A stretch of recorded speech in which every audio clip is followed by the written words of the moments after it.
Hi, நான் தான் உங்கள் சிவா பேசுகிறேன். இப்போ நான் எங்கே இருக்கிறேன்னு பார்த்தீங்கன்னா மருதமலை கோயில் இருக்கிறாங்க. இங்கே நான் ஃப்ரெஷ்ஷாக போயிட்டு போகலான்ட்டு வந்தேங்க. வந்த இடத்துல பார்த்தீங்கன்னா ஒருத்தர் வந்து குட்டி குட்டி நாய்ங்க, பெரிய நாய்ங்க, நிறைய நாய் வளர்த்துட்ருக்காரு தன்னோட செலவில். வாங்க எப்படின்னு பார்க்கலாம். பாருங்கள் எவ்வளோ அழகாக தூங்குது குட்டி நாய்ங்களாம். இந்த நாய்ங்களுக்கெல்லாம் பாதுகாப்பாக கூண்டெல்லாம் அடித்து இங்கே ஒருத்தர் இருக்கிறாங்க.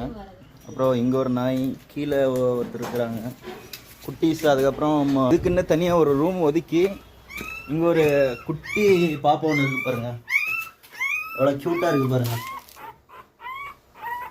அப்புறம் அவரோட ரூமுக்குள்ளேயே வந்து சில பேரை வந்து மனுஷங்களே இது பண்ண மாட்டாங்க.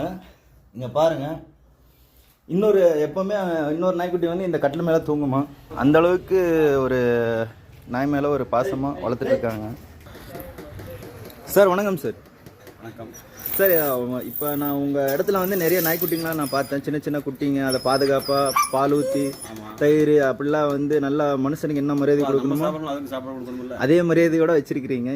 எதனால சார் இந்த மாதிரி சாப்பிடணும்ல? கண்டிப்பாக சார், அது கொடுக்கணும்ல. இவனுக்கு பெரிய அதிசயம் கிடையாது இல்லைங்களா? கண்டிப்பாக சார். என்ன ஒரு இது இப்போ சேஃப்டி அங்கே உள்ள நாய்க்கெல்லாம் தனியாக ரூம் எல்லாம் விட்டுருக்கிறீங்க. இப்போ சின்ன இருக்கு, அது யூஸ் இல்லாமல் இருக்குது. சரி, அந்த ரோட்டில் போகிறவங்கள தூக்கி வீசிடுறாங்க. சரிங்க சார். அது வண்டி ஏறி செத்து போகுது, பார்க்குறதுக்கு மனசு கஷ்டமா இருக்குது. கண்டிப்பாங்க சார். கூண்டு எடுத்து வச்சு பார்த்தீங்களா? ஒரு கண்டிப்பாக வளர்ச்சிட்டு இருக்கிற பார்த்தீங்களா? ஆமாங்க சார். ஒரு மாலை கிட்டத்தட்ட செலவாகுது, அதெல்லாம் நம்ம கணக்கு பார்க்கறது இல்லை. நம்ம சாப்பிட நம்ம கணக்கு பார்க்குறோம், அதே மாதிரி கண்டிப்பாக பார்க்கறது கிடையாது. சரிங்க சார். ஒரு மனிதன் நம்மளை விட பெரிய பெரிய இதையவே வாழ்வே அர்ப்பணிச்சு செஞ்சுட்டு இருக்காங்க நிறைய பேர். கண்டிப்பாங்க சார். கண்டிப்பாக அவங்களுக்கெல்லாம் முதல்ல நன்றி சொல்லுங்க. அவங்களெல்லாம் நீங்கள் படம் எடுத்து போடுங்க முதல்ல. கண்டிப்பாக சார். கண்டிப்பாக இது இயற்கை யதார்த்தமாக பண்ணிட்டு இருக்கிறது. கண்டிப்பாங்க சார். அவங்கள ஊக்குவீங்க முதல்ல. நிறையா ஜீவனத்துக்கு கொண்டு போடுறாங்க, ரோட்டில் வீசிடுறாங்க. அதெல்லாம் பண்ணக்கூடாது. மனிதனாக மட்டும் சரி, அதுவும் ஒரு உயிர், அதுவும் வாழணும் இந்த மண்ணில். சரிங்க சார். அது நம்மளுடைய வாழ்வியல்.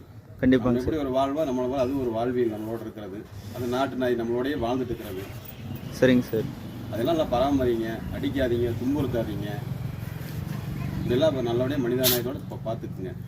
ஓகேங்க சார், ரொம்ப நன்றிங்க சார்.